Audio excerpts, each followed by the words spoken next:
Sebetulnya itu tidak jauh berbeda karena mereka itu tidak sosialisasi dan tidak menghubungi, istilahnya mereka itu harus syarat utama dari tempat ibadah itu otomatis itu kan harus ada izin lingkungan setempat. Jadi menurut saya itu karena kurangnya sosialisasi. Jadi penolakan warga terjadi, itu pun sama seperti yang tahun-tahun sebelumnya. Ada izin dari pihak RT RW tersendiri baru naik ke lurah, pihak lurah sendiri baru bisa izin bangunan itu dilancarkan gitu ya Pak.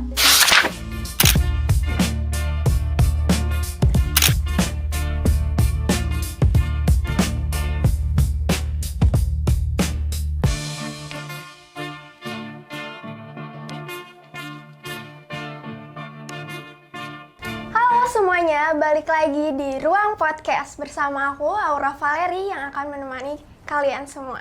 Hari ini ada narasumber spesial, yaitu dari Pimpinan Pengamanan atau Danru bersama Bapak Andrian Sudiarto. Halo Pak, selamat siang. Gimana kabarnya Pak? Baik, alhamdulillah baik. Baik, Bapak boleh perkenalkan diri sedikit, pekerjaan Bapak, terus kegiatan Bapak tuh, kegiatan di kantor tuh seperti apa? Ya, terima kasih untuk perkenalkan diri. Nama saya Andrian Sudiarto, untuk di Kecamatan Jagakarsa sebagai Komandan Regu. Kebetulan kita setiap hari itu mengadakan patroli wilayah dan kejadian-kejadian bencana sesuai dengan Perda nomor 8 tahun 2007, seperti itu kejadian. Baik Pak, jujur ya kan sebelumnya saya tuh sudah mencari tahu gitu ya dari masa yang demo di kantor Kecamatan Jagakarsa ini. Kalau boleh tahu tuh Bapak infonya itu mengetahuinya sebelum kejadiannya itu berapa lama Pak? Sebelum masa itu datang ke kantor? Jadi biasanya para pendemo itu melemparkan surat kepada kepolisian. Nah, dari pihak kepolisian biasanya mereka itu suratnya ke Polda Metro Jaya. Dari Polda Metro Jaya mereka informasikan ke Polsek Jagakarsa, ke Polres Jakarta Selatan. Nah, kemudian kita juga diinformasikan bahwa akan ada demo sekitar sekian orang. Itu baru kita persiapan dengan kepolisian. Jadi untuk selanjutnya kita mengadakan pengamanan jangan sampai terjadi apa yang bersifat arogan. Baik Pak, jadi itu sebelumnya berarti warga sudah mendapat informasi pembangunan gereja ini dari wilayahnya, lalu warga ini melapor ke Polda gitu ya Pak? Ya, jadi informasinya itu karena gereja itu mungkin kurang sosialisasi kepada warga masyarakat sekitar sehingga terjadi penolakan. Jadi itu harusnya gereja itu juga mengadakan kerjasama atau menginformasikan kepada tokoh masyarakat, tokoh agama agar terjadi perizinannya juga jangan sampai warga itu merasa tidak ada mediasi pembangunan ini, perizinannya sudah sampai mana. Jadi makanya karena tidak ada sosialisasi maka warga itu menolak.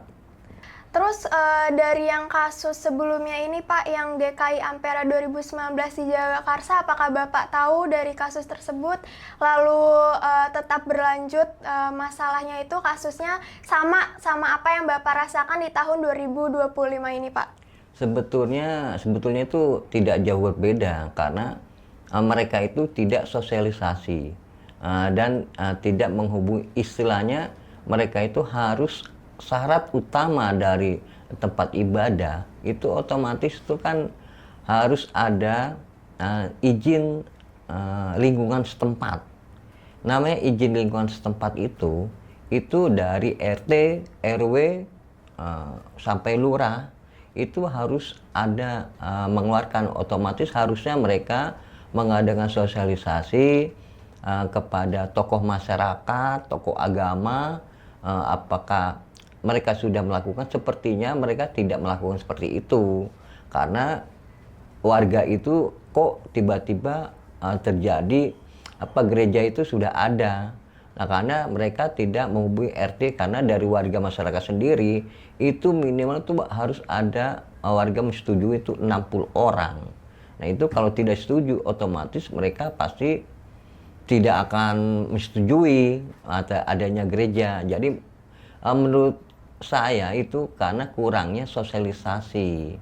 Jadi penolakan warga terjadi, itu pun sama seperti yang tahun-tahun sebelumnya. Baik, ada istilah menarik di riset yang aku cari. Namanya jebakan Batman atau izin bangunan. Jadi ada rumah ibadah yang sebenarnya udah lama ada, tapi izin yang keluar dari Pemprov malah izin ruko. Terus pas mau direnov, warga nolak dengan alasan kan izinnya ruko, bukan gereja. Pas Bapak di lapangan, pernah nggak sih nemu kondisi di mana sebenarnya jemaatnya benar, warganya juga ngerasa benar karena aturan izin yang cacat? Terus Bapak Andrian sendiri berdiri di mana kalau dua-duanya ngerasa benar, Pak? Ya, kalau seperti itu kita sesuai dengan prosedur, dengan peraturan. Nah, itu kalau memangnya itu kita lihat, walaupun di ruko, kita lihat itu memang harus ada PBG-nya, karena bangunan itu sudah ada, dan itu pun kalau memangnya ada semacam itu, kita lihat lagi dengan warga sekitar, izin setempat sesuai atau tidak. Kalau memangnya terjadi itu, kita menjalankan aturan dengan, kalau memang tidak ada laporan dari masyarakat yang tadi cepat respon masyarakat itu, kita otomatis ya kita mengikuti sesuai yang ada. Kalau memang tidak, kalau ada CRM kita tindak lanjut, kita hentikan. Kalau walaupun sudah ada musyawarah dengan warga sekitar, ya kita sesuai dengan aturan dari lingkungan setempat itu. Baik, berarti Bapak sendiri berada di tengah-tengah ya, tidak Ya, netral. dominan ke pihak administrasi ataupun ke warga. Baik. Untuk selanjutnya, aku juga lihat pola kalau ada masalah itu seringnya berhenti di level bawah. Kayak lurah atau RT, RW yang nggak mau tanda tangan karena takut di demo ormas. Bapak sering nggak sih gemas sama birokrasi bawah yang bikin pekerjaan pengamanan Bapak jadi lebih berat gara-gara mereka nggak berani ambil keputusan? Seperti apa yang tadi dikatakan, yang di awal juga sudah ada tentang surat izin lingkungan setempat itu dari RT, RW sampai dengan lurah. Itu sebetulnya kalau sudah ada izin lingkungan setempat itu harus dilakukan, misalnya dengan izin gereja seperti itu dengan masyarakat, dengan tanda tangan masyarakat sekitar, itu harusnya Pak Lurah sendiri juga menandatangani, karena warga itu sudah setuju. Kecuali memang warga itu tidak menyetujui, mau nggak mau Pak Lurah itu juga tidak bisa melakukan karena tidak sesuai dengan prosedurnya. Nah, itu pun setelah itu dari pelayanan terpadu satu pintu sendiri, kalau memangnya ada tidak ada memenuhi syarat, otomatis tidak akan keluar izinnya.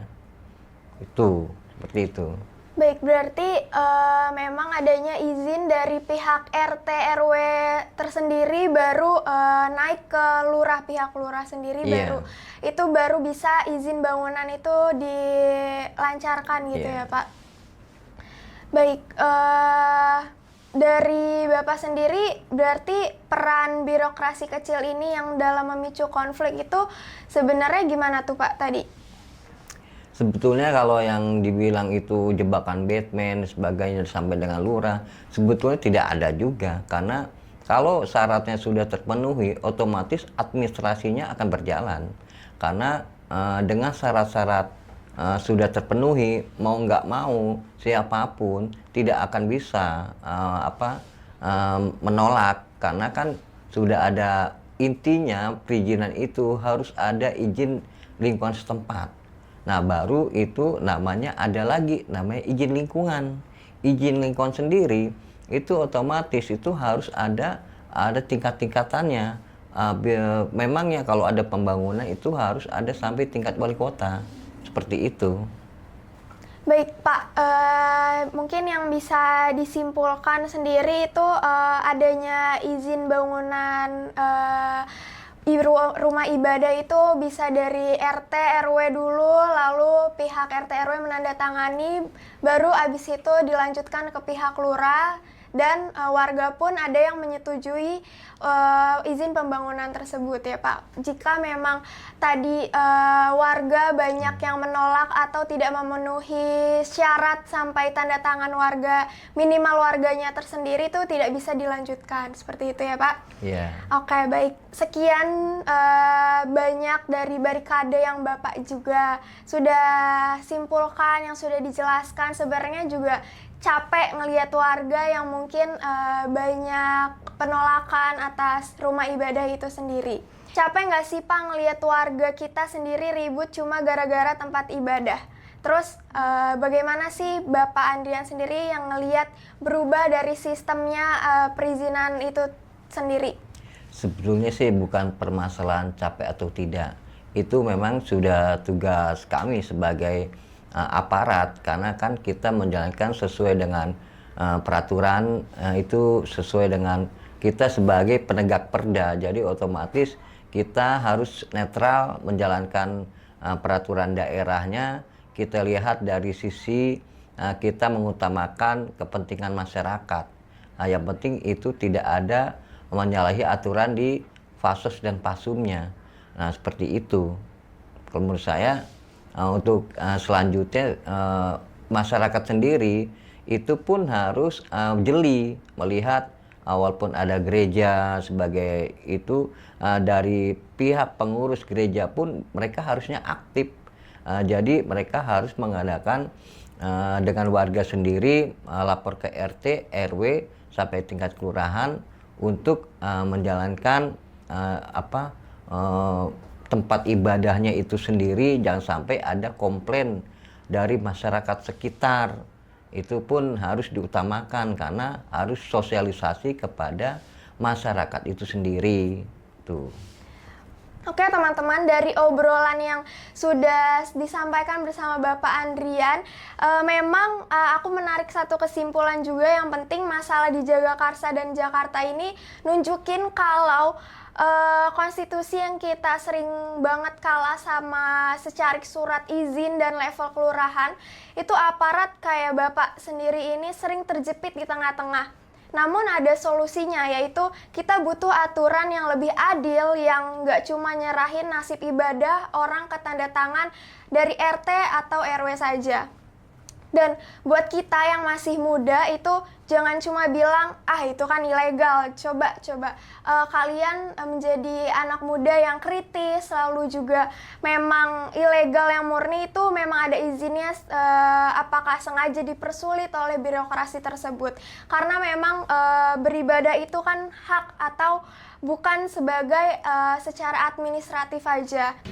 Saya Aura Valeri izin pamit, dan dari Bapak Andrian juga mungkin udah cukup atau ada yang ingin disampaikan pesan-pesannya Pak? Saya rasa cukup. Sampai jumpa di ruang podcast selanjutnya. Bye!